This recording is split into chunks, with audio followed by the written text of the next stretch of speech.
Okay जी बेटा, welcome back in our third session. हम बात कर रहे थे वर्टिकल इंटीग्रेशन की।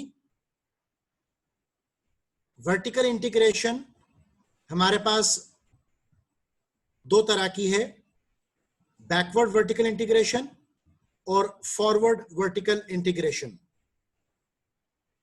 फॉरवर्ड वर्टिकल इंटीग्रेशन का मतलब ये होता है कि आपके अपने डिस्ट्रीब्यूशन नेटवर्क्स हो, आपके अपने रिटेल आउटलेट्स हो और आप डायरेक्टली कस्टमर तक अप्रोच करने की कोशिश वो करो। और बैकवर्ड वर्टिकल इंटीग्रेशन का मतलब होता है कि जिसमें आप अपना सप्लायर खुद बनने की कोशिश करो। अब इसका मतलब क्या होगा कि आप सप्लायर से सप्लाईज लेने की बजाय आप सप्लायर को परचेज कर लो। ठीक है, तो ये बन जाएगा आपका बैकवर्ड वर्टिकल इंटीग्रेशन। ये आपकी डिफरेंट स्ट्रेटजीज हैं जो कॉर्पोरेट लेवल पर यूज वो की जाती हैं।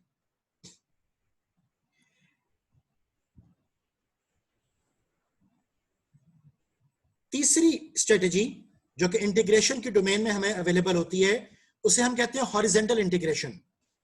और हॉरिजॉन्टल इंटीग्रेशन का मतलब होगा कि आप अपने कंपेटिटर को एक्वायर कर लो। ठीक है, सो आपके टेक ओवर्स, एक्विजिशंस, ये सब आपके हॉरिजॉन्टल इंटीग्रेशन में वो काउंट किए जाएंगे। सो कॉर्पोरेट लेवल के ऊपर फैसला किया जाता है कि आया आप अपने पोर्टफोलियो ऑफ बिजनेसेस को डिवर्सिफाई करना है कि आपने अपने पोर्टफोलियो ऑफ बिजनेसेस को इंटीग्रेट करना है फ्यूचर ऑब्जेक्टिव्स एंड टारगेट्स को अचीव करने के लिए। तीसरी स्ट्रेटजी जो यहां पर दर्ज है वो लिखा हुआ है कंसोलिडेशन स्ट्रेटजी, जिसमें कि हम अपने बिजनेस के साइज को रिड्यूस करते हैं। ठीक है, फॉर एग्जाम्पल सपोज फैसलाबाद में किसी एक टेक्सटाइल मिल के 6 स्टिचिंग यूनिट्स हैं और उन्होंने ये कहा कि हम 6 स्टिचिंग यूनिट्स को सेपरेट रन करने की बजाय एक ही बड़ा स्टिचिंग यूनिट वो बना लेते हैं, तो ये उनकी कंसोलिडेशन स्ट्रेटेजी होगी।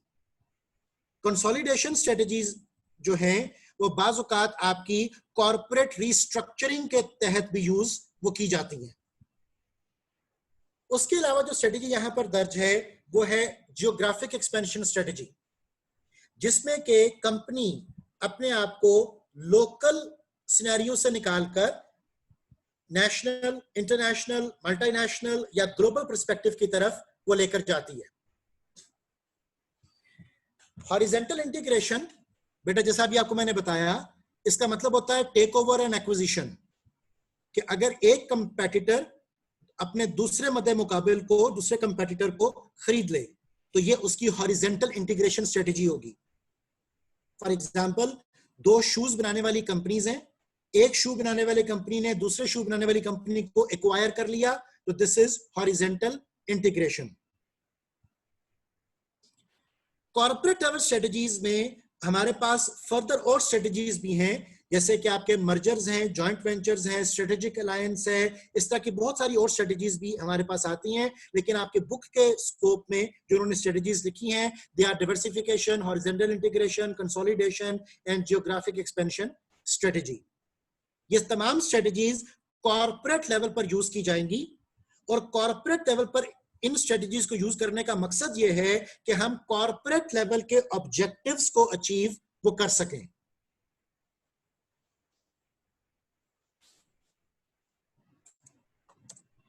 इसके बाद बेटा हमारे पास आ रही है business level strategies. Business level strategies हमारे पास 3 हैं। इन तीनों को पोर्टर्स जेनेरिक स्ट्रेटजीज भी कहा जाता है। माइकल पोर्टर एक हार्वर्ड का प्रोफेसर, उसने ये 3 स्ट्रेटजीज जो थी इनको एवॉल्व किया, इनके ऊपर डिस्कशन की। सो इनको पोर्टर्स जेनेरिक स्ट्रेटजीज भी कहते हैं और बिजनेस लेवल स्ट्रेटजीज भी वो हम कहते हैं। इनका तीसरा नाम कंपेटिटिव स्ट्रेटजीज भी है कि एक कॉर्पोरेट अम्ब्रेला के अंडर जितने बिजनेसेस ऑपरेट कर रहे हैं वो सारे बिजनेसेस टू रिमेन कंपेटिटिव कौन कौन सी स्ट्रेटजीज को यूज करेंगे। अब इसकी डेफिनेशन देख लो। बिजनेस लेवल स्ट्रेटजीज के बारे में आपका ऑथर लिखता है कि identifies how to build and strengthen the business's long-term competitive position in the marketplace. ठीक है, कि एक बिजनेस अपने आप को लंबे अरसे के लिए किस तरह से कंपेटिटिव वो रख सकता है.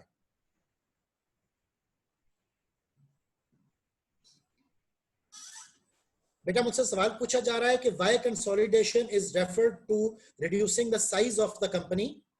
Because इस consolidation के केस में हम फॉर एग्जाम्पल हम अपने number of SBUs strategic business units उनको कम कर रहे होते हैं. और उनको कम करने की वजह क्या होती है? उनको कम करने की वजह ये होती है कि हमने अपनी कॉस्ट को कंट्रोल करना है. ठीक है. Consolidation is also a type of retrenchment strategies. Retrenchment हम उस वक्त करते हैं जब ऑर्गेनाइजेशन की कॉस्ट जो है वो कंट्रोलेबल ना बन रही हो, ना हो रही हो. तो अगर आप अपने कॉस्ट स्ट्रक्चर को बेहतर करने के लिए कंपनी के जो आपके ज्यादा SPUs हैं उनको कम कर रहे हो, तो that is what you call consolidation. और SPUs मैं फिर से रिपीट कर रहा हूं बेटा, SPU का मतलब होता है स्ट्रेटेजिक बिजनेस यूनिट्स.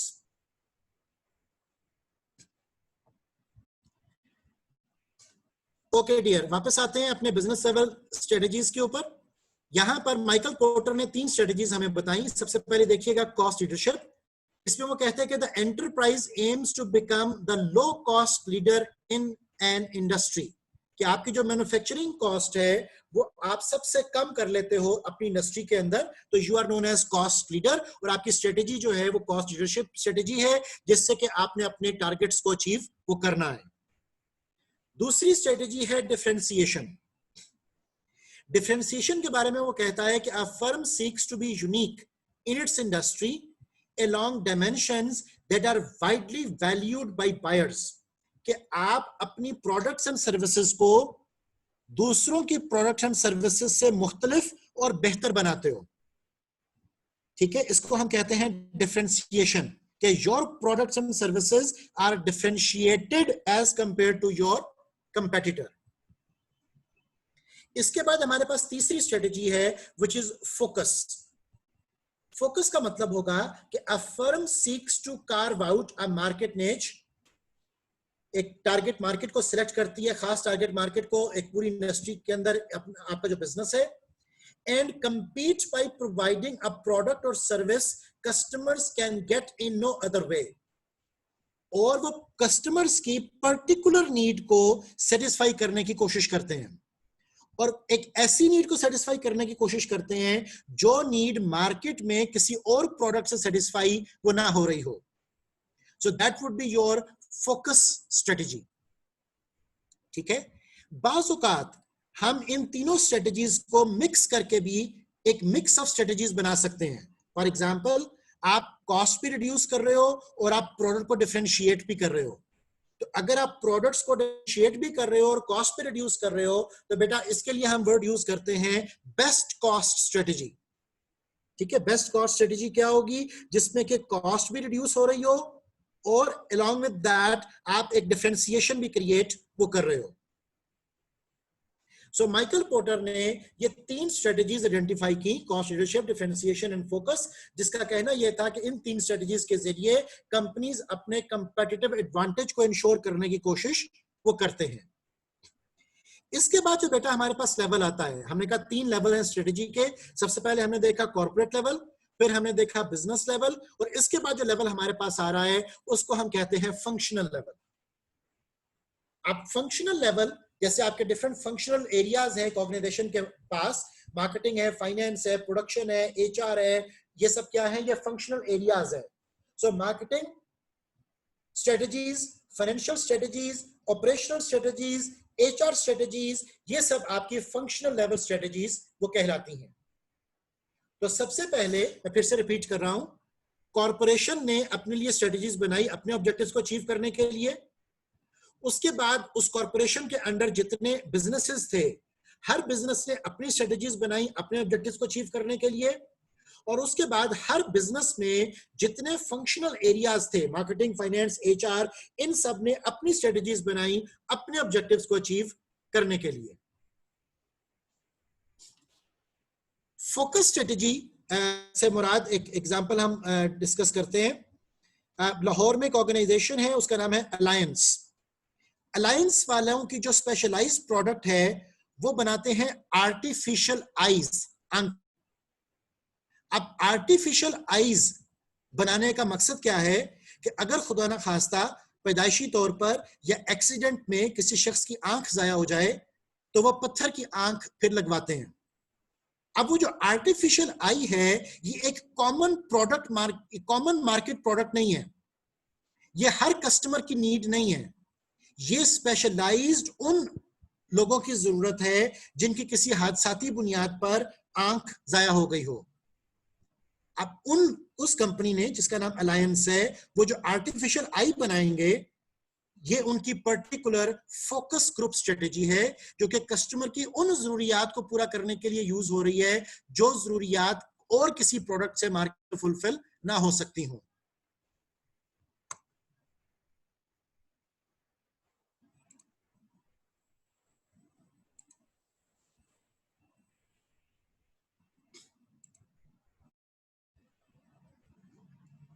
और कोई क्वेश्चन बेटा? ओके, हम बात कर रहे थे कॉर्पोरेट लेवल स्ट्रेटेजीज के बारे में। कॉर्पोरेशन ने अपनी स्ट्रेटेजीज बनाई अपने ऑब्जेक्टिव्स के लिए, फिर बिजनेसेस ने अपनी स्ट्रेटेजीज बनाई अपने ऑब्जेक्टिव्स के लिए, फिर हर फंक्शनल एरिया उसने अपने ऑब्जेक्टिव्स बनाए होंगे, मार्केटिंग वालों के ऑब्जेक्टिव्स, फाइनेंस वालों के ऑब्जेक्टिव्स, तो वो सारे ऑब्जेक्टिव्स जो हैं वो आपके फंक्शनल लेवल स्ट्रेटेजीज में यूज वो होंगे। उसकी डेफिनेशन देख लो। फंक्शनल लेवल स्ट्रेटजीज के बारे में वो कहता है कि identify the basic courses of action that each department will pursue in order to help the business attain its competitive goal। कि हर एक department, marketing, finance, HR, production, हर एक डिपार्टमेंट वो इस बात को इंश्योर करता है कि उसके जो ऑब्जेक्टिव्स हैं उनको हम बेहतरीन तरीके से अचीव वो कर सकें।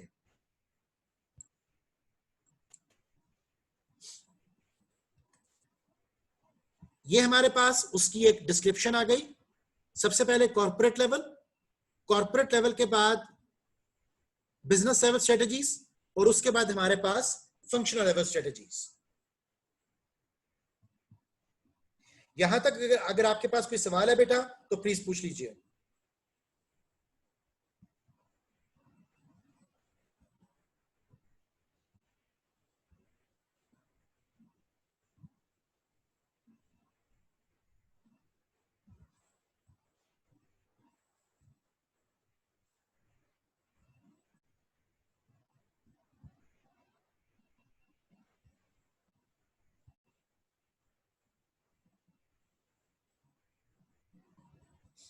एनीवन, एनी क्वेश्चन तो प्लीज चैट रूम में टाइप करो।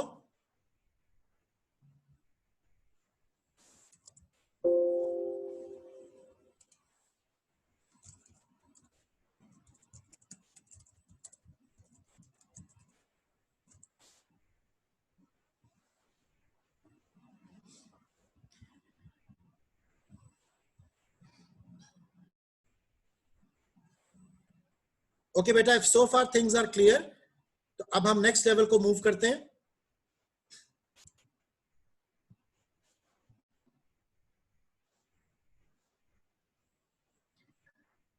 आपकी बुक में आपका ऑथर डिस्कस कर रहा है about the concept of strategic fit. Michael porter ने जब स्ट्रेटेजिक फिट के बारे में डिस्कशन की तो उसने कहा कि the fit point of view that all of the firms activities, जितनी भी फर्म की एक्टिविटीज हैं, मस्ट बी टेलर्ड, उनको चेंज किया जाए, तब्दील किया जाए, टू और फिट इट्स स्ट्रेटेजी, कि तमाम एक्टिविटीज को तब्दील किया जाए स्ट्रेटेजी के साथ मैच करने के लिए, बाय इंश्योरिंग, इस बात को इंश्योर करते हुए that the firms functional strategies, कि जो फर्म की स्ट्रेटेजीज हैं, मार्केटिंग की, फाइनेंस की, प्रोडक्शन की, support it's corporate and competitive strategies, कि जो फर्म की स्ट्रेटेजीज हैं, जो फंक्शनल लेवल की स्ट्रेटेजीज हैं, वो कॉर्पोरेट और बिजनेस लेवल की स्ट्रेटेजीज को मीट करने में हेल्पफुल हो। इस कॉन्सेप्ट को कहते हैं strategic fit according to Michael Porter. एक दफा फिर से इस डेफिनेशन को देखो बेटा। Michael Porter emphasises the fit point of view that all of the firm's activities must be tailored to or fit its strategy। तमाम एक्टिविटीज को हम तब्दील करें इस तरीके से कि हमारी जो स्ट्रेटेजी है वो इनकॉर्पोरेट हो सके, by ensuring, इस बात की यकीन दहानी भी करें that the firm's functional strategies support its corporate and competitive strategies। इसी के साथ आपका ऑथर कोट करता है गैरे हैमल एंड सीके पैराहॉल्ट को। गैरे हैमल एंड सीके पैराहॉल्ट ने जो कॉन्सेप्ट दिया, that concept was known as strategic stretch. इन्होंने कहा, they argue for stretch in leveraging resources, कि हमें अपने रिसोर्सेज को मैक्सिमम यूटिलाइजेशन की तरफ लेकर जाना पड़ेगा। सप्लीमेंटिंग व्हाट यू हैव, कि आपके पास जो कुछ है, and doing more with what you have, और आप उसको मैक्सिमम यूटिलाइज कर सको, कैन बी मोर इंपॉर्टेंट, ये ज्यादा बेनिफिशियल होगा than just fitting the strategic plan to current resources. कि आप सिर्फ फिट क्रिएट ना करो, जो माइकल पोर्टर ने कहा कि हमें स्ट्रेटेजिक फिट क्रिएट करना चाहिए, उन्होंने कहा कि स्ट्रेटेजिक फिट सिर्फ क्रिएट करना काफी नहीं होगा, आपको स्ट्रेटेजिक फिट के साथ साथ स्ट्रेटेजिक स्ट्रेच की भी जरूरत है कि आप maximum best utilisation of your resources and capabilities उनको इनकॉर्पोरेट कर सको, सो दैट आपके जो कॉर्पोरेट लेवल ऑब्जेक्टिव्स हैं, बिजनेस लेवल ऑब्जेक्टिव्स हैं, वो सब के सब बेहतरीन तरीके से अचीव वो हो सके। अब ये सारी जो कॉम्प्लिकेशंस हम पढ़ रहे हैं, ये सारी कॉम्प्लिकेशंस हमारे लिए इसलिए जरूरी हैं कि इन तमाम में हमने रोल ऑफ HRM को देखना है, कि कंपनी के मिशन विजन से बात को शुरू करके उसके ऑब्जेक्टिव्स, टारगेट, स्ट्रेटजीज, पॉलिसीज, उसका स्ट्रेटेजिक मैनेजमेंट प्रोसेस, इन तमाम चीजों में जो ह्यूमन रिसोर्स की यूटिलाइजेशन है, हम उसको किस तरीके से इंश्योर करें। अब आपकी बुक में वो डेफिनेशन और एक्सप्लेनेशन लेकर आ रहा है कंपेटिटिव एडवांटेज की।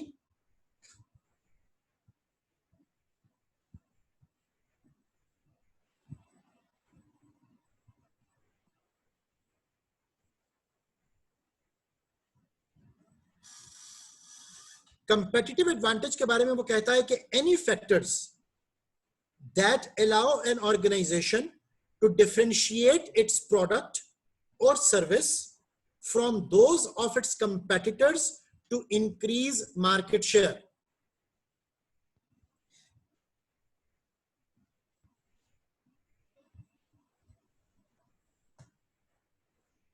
दोबारा से डेफिनेशन देखो बेटा कंपेटिटिव एडवांटेज की। Any factors that allow an organization to differentiate its product or service from those of its competitors to increase market share। कि हम तमाम उन फैक्टर्स को काउंट करें जो हमें अपने कंपेटिटर से डिफरेंशिएट करने में मदद दे रहे हैं, जो हमारे लिए ऑब्वियसली कोर कंपिटेंसीज हैं, और जाहिर है कि उनको यूज करके हम अपने मार्केट शेयर को बेहतर से बेहतर को बनाना चाहते हैं।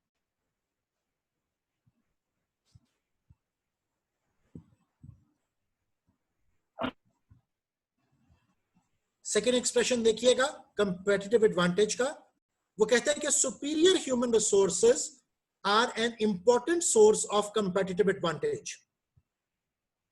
ठीक है, कि जो कंपेटिटिव एडवांटेज हम अचीव कर रहे हैं उसमें ह्यूमन रिसोर्स का जो कंट्रीब्यूशन है वो बहुत अहम है। जैसे भी आपको मैंने शुरू में बताया था कि अगर आप कहते हो जी हमारे पास बहुत स्किल्ड वर्क फोर्स है, हमारे पास नॉलेज वर्कर्स हैं, तो स्किल्ड वर्क फोर्स का होना, नॉलेज वर्कर्स का होना, ये क्या कहलाएगा? ये आपके लिए कंपेटिटिव एडवांटेज होगा, जो कि जाहिर आपकी कोर कंपिटेंसी भी है और आपको कंपेटिटर्स के ऊपर सबकत लेके जाने में मदद भी दे रहा है।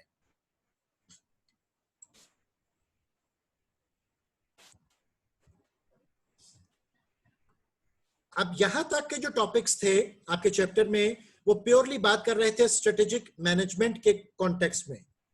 अब हम इस चैप्टर को मोल्ड कर रहे हैं कि स्ट्रेटेजिक मैनेजमेंट के इन तमाम पर्सपेक्टिव्स में एचआर का कंट्रीब्यूशन वो किस तरीके से आ रहा है। एचआर के हवाले से आपका ऑथर कहता है कि the linking of HRM with strategic goals and objectives in order to improve business performance and develop organizational cultures that foster innovation and flexibility. अब इस एक्सप्रेशन में हमारे पास कुछ की वर्ड्स हैं, पहले उनको तवज्जो से समझ लो. Linking of HRM with strategic goal. पहली बात तो ये कि हमने एचआरएम को स्ट्रेटेजिक गोल्स की अचीवमेंट की तरफ लेकर जाना है.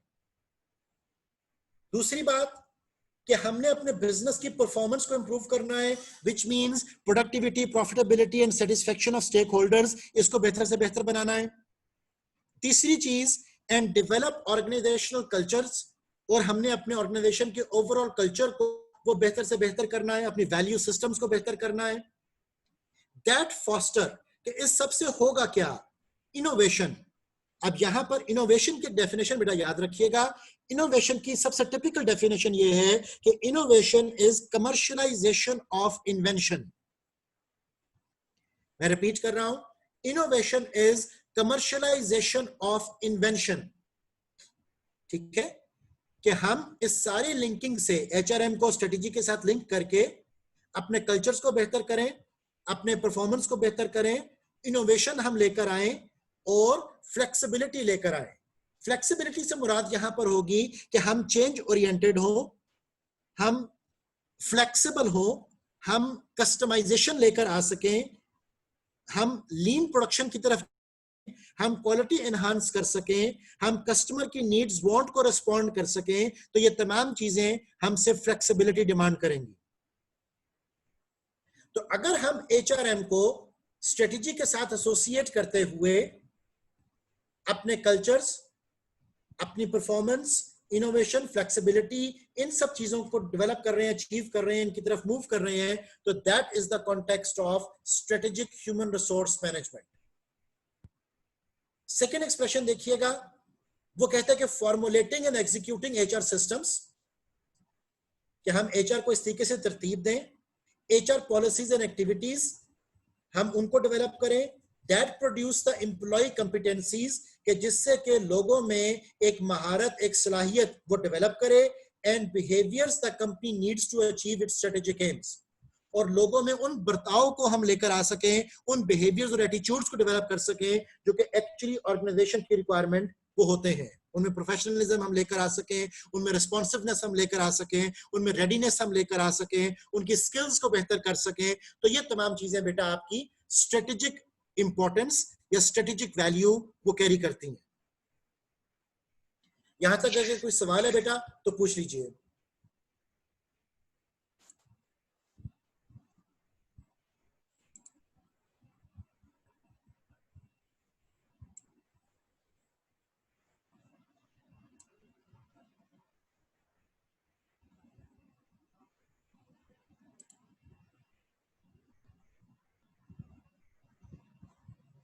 Anyone, any question, please?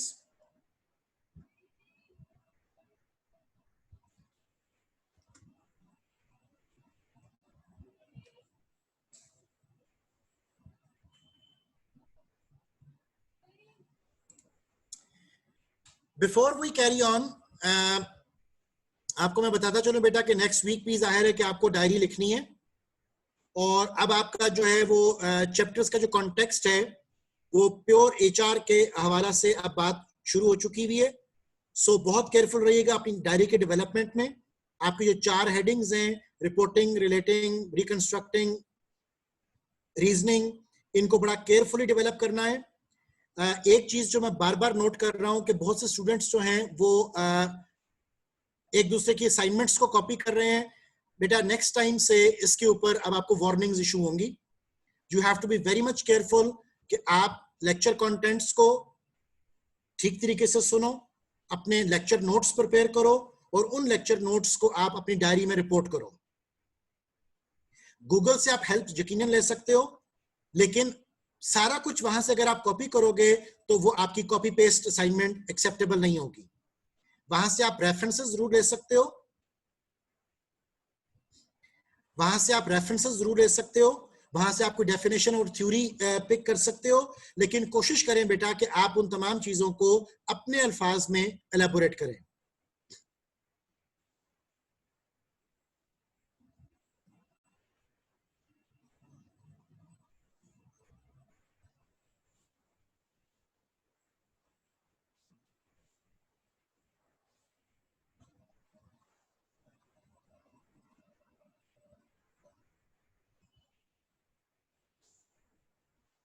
आपको मैं ये चारों हेडिंग्स जो असाइनमेंट से रिलेटेड हैं वो अपने नेक्स्ट सेशन के अंदर मैं ब्रीफ करूंगा.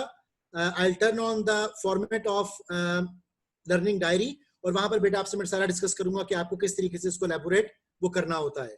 अभी चूंकि हमारा सेशन टाइम लेक्चर से रिलेटेड चल रहा है, देयरफॉर अगर लेक्चर से रिलेटेड कोई सवाल है तो वो काइंडली पूछ दो. असाइनमेंट के बारे में अभी आपको मैंने सिर्फ इतना बताया है कि आप लोगों ने इन तमाम लेक्चर कंटेंट्स को अच्छे तरीके से अपनी असाइनमेंट के अंदर प्रोड्यूस करना है. देयरफॉर लेक्चर नोट्स अपने जो है वो साथ साथ प्रिपेयर करते रहें. कोई सवाल जहन में आए तो पूछते रहें.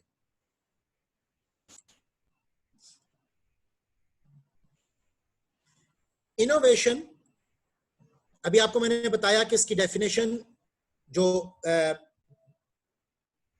बेस्ट अवेलेबल है वो ये है कि innovation is the commercialisation of invention.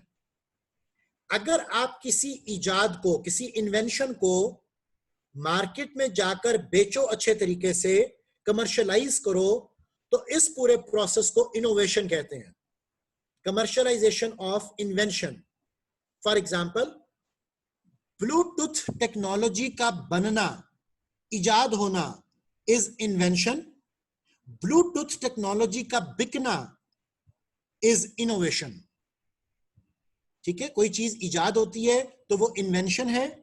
इजाद होने के बाद वो मार्केट में कस्टमर की नीड के मुताबिक बिकती है, ये इनोवेशन है. तो डेफिनेशन फिर क्या बनी? Commercialisation of invention.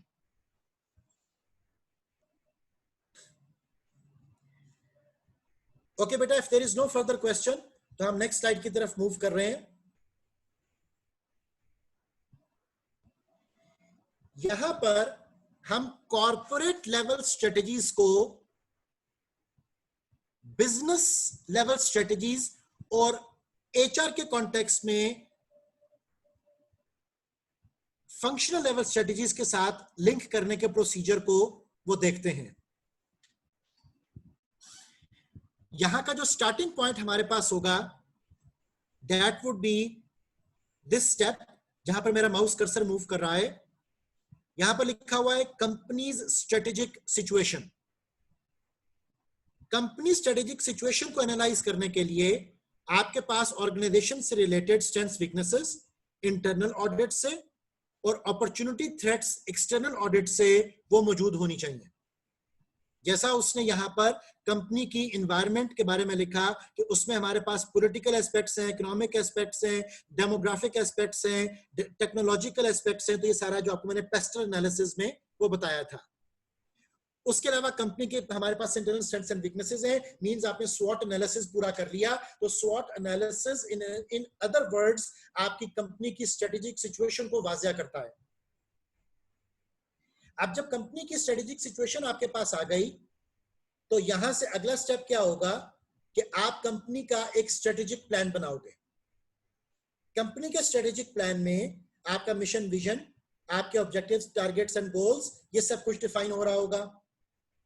और इसके बाद बेटा आपका अगला स्टेप होगा जिसमें कि आप कंपनी के टारगेट, ऑब्जेक्टिव, स्ट्रेटेजीज के साथ लिंक करोगे किस चीज को? अपने एचआर के पर्सपेक्टिव को. फॉर एग्जाम्पल, कंपनी कॉस्ट कम करना चाहती है, कंपनी डिवर्सिफाई करना चाहती है, कंपनी अपने आप को जियोग्राफिक एक्सपेंशन की तरफ लेकर जाना चाहती है. तो वहां पर एचआर क्या कर रहे होंगे? वो कहता है कि what are the basic courses of action HR will pursue to ensure that the recruiting, selecting, training, appraising, and compensation systems are consistent with the company's strategic plan. कि आप उस तरीके से लोगों को हायर करो, उस तरीके से लोगों को डेवलप करो जिससे कि कॉस्ट कम हो, जिससे कि डिवर्सिफिकेशन आ सके, जिससे कि ऑर्गेनाइजेशन को जियोग्राफिक एक्सपेंशन में मदद वो मिल सके.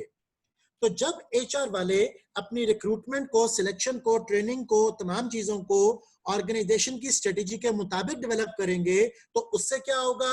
ये हमारे पास लास्ट स्टेप आ रहा है जिसको हम कहते हैं ऑर्गेनाइजेशन की परफॉर्मेंस वो अचीव हो रही होगी. ठीक है बेटा, कोई क्वेश्चन आपके पास?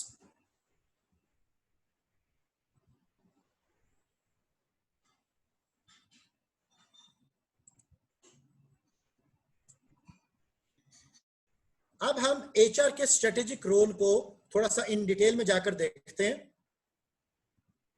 वो कहते हैं कि HR professionals should be part of the firms strategic planning executive team. ठीक है, कि टॉप मैनेजमेंट के साथ एचआर के जो लोग हैं वो मिलकर स्ट्रेटेजी को डेवलप करेंगे। That is the HR strategic role.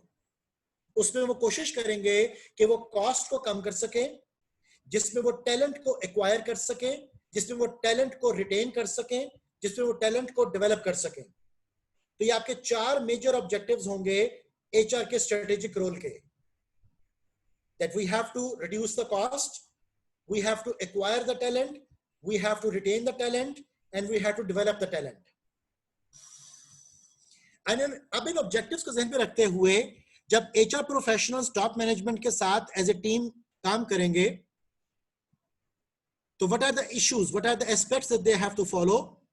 Number 1, they have to identify the human issues that are vital to business strategy. वो ये देखेंगे कि बिजनेस की स्ट्रेटेजी को एग्जीक्यूट करने के लिए एचआर की कौन कौन सी जरूरतें हैं। Number 2, help establish and execute the strategy, कि जब स्ट्रेटेजी को एग्जीक्यूट करना है, रन करना है, तो उसमें मदद मिले।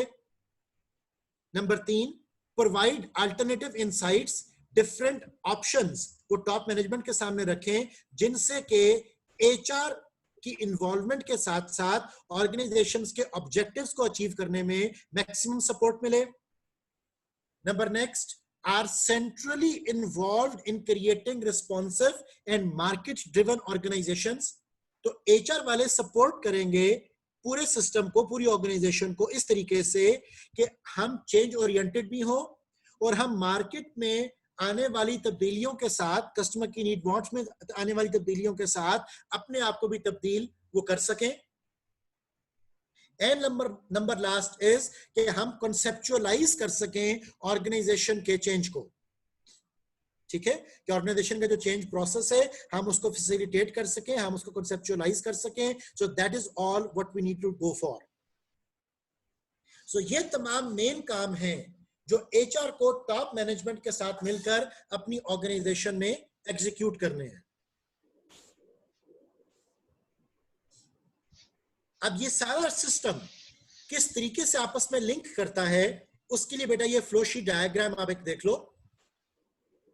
फॉर एग्जांपल, मार्केटिंग वाले हमारे पास कस्टमर की डिमांड लेकर आते हैं, कस्टमर का फीडबैक लेकर आते हैं, और मार्केटिंग वाले कस्टमर की डिमांड और फीडबैक लेकर आने के लिए हमसे डिमांड करते हैं कि हम उन्हें अपनी करंट ऑपरेटिंग कैपेबिलिटीज, हम उन्हें इन्वेंट्री लेवल्स, हम उन्हें output rates of the company वो प्रोवाइड करें कि हमारे पास कितनी काबिलियत है चीज को बनाने के लिए, ताकि मार्केटिंग वाले उसके मुताबिक कस्टमर की डिमांड, कस्टमर का फीडबैक, वो सारा कुछ need for the new products को आइडेंटिफाई करें। ये 2 चीजें तो हो गई मार्केटिंग से रिलेटेड। लेकिन मार्केटिंग वालों को ये सारा डेटा वो कौन प्रोवाइड करेगा? ये डेटा प्रोवाइड करेंगे इंजीनियरिंग वाले। इंजीनियरिंग वाले जिनके पास रिकॉर्ड्स हैं कि हमारे पास इन्वेंट्री लेवल कितना है, हमारे पास प्रोडक्शन लेवल कितना है, ये सारा डेटा इंजीनियरिंग वालों के पास है। लेकिन इस प्रोडक्शन और इंजीनियरिंग को करने के लिए उनको रॉ मटेरियल खरीदना है। उस रॉ मटेरियल को खरीदने के लिए वो पैसे डिमांड करेंगे फाइनेंस वालों से, और अकाउंट्स वाले इन तमाम चीजों की रिकॉर्ड कीपिंग करेंगे। अब इस सारे प्रोसेस में जहां जहां पर भी ह्यूमन की इन्वॉल्वमेंट होगी, तो ह्यूमन रिसोर्स डिपार्टमेंट की तरफ से स्किल्स अवेलेबल करवाई जाएंगी, लोग वहां पे रिक्रूट किए जाएंगे। और लोगों को रिक्रूट करने के बारे में एचआर वालों को कैसे पता चलेगा? उनको लेबर रिक्वायरमेंट्स वो पहुंचेंगी। इस सारे सिस्टम को, जिसमें कि एचआर आपको ह्यूमन रिसोर्स प्रोवाइड कर रहा है, इंजीनियरिंग वाले आपको प्रोडक्ट्स के बारे में बता रहे हैं, अकाउंटिंग वाले रिकॉर्ड कीपिंग कर रहे हैं, मार्केटिंग वाले आपको प्रोडक्ट की डिमांड और कस्टमर फीडबैक प्रोवाइड कर रहे हैं, फाइनेंस वाले फाइनेंसेस जनरेट कर रहे हैं, इन सब को कोऑर्डिनेट करवाता है IS, which is information system. ठीक है, सो इंफॉर्मेशन सिस्टम के जो लोग हैं वो इस सारे ऑपरेशंस को आपस में इंटीग्रेट करने में, आपस में कनेक्ट करने में वो मदद देंगे। ठीक है, यहां पर आपको ये फ्लो शीट दिखाने का मकसद ये है कि आप इस बात को अंडरस्टैंड कर सको कि इन तमाम फंक्शनल एरियाज की जो स्ट्रेटेजीज हैं वो सारी की सारी स्ट्रेटेजीज एक्चुअली आपस में इंटीग्रेटेडली चलती हैं। ये इंडिपेंडेंट ऑपरेशंस में इन्वॉल्व नहीं होते लोग कि मार्केटिंग वाले अपने हवाले से सोचें, प्रोडक्शन वाले अपने हवाले से सोचें। तमाम ऑर्गेनाइजेशन के जो फंक्शनल एरियाज हैं उन सब को अपनी स्ट्रेटजीज, टारगेट्स, ऑब्जेक्टिव्स उनको इंटीग्रेटेडली डेवलप करना पड़ेगा ताकि ऑर्गेनाइजेशन के ओवरऑल ऑब्जेक्टिव्स एंड टारगेट्स और फिर कॉर्पोरेशन के ओवरऑल ऑब्जेक्टिव्स एंड टारगेट वो अचीव हो सके। हमारी जूम मीटिंग बेटा 2 मिनट में एक्सपायर हो जाएगी। हम अपनी सेशन को शुरू करेंगे इंशाल्लाह from the same point in the next meeting. अब हम मीटिंग को यहां पर खत्म कर रहे हैं।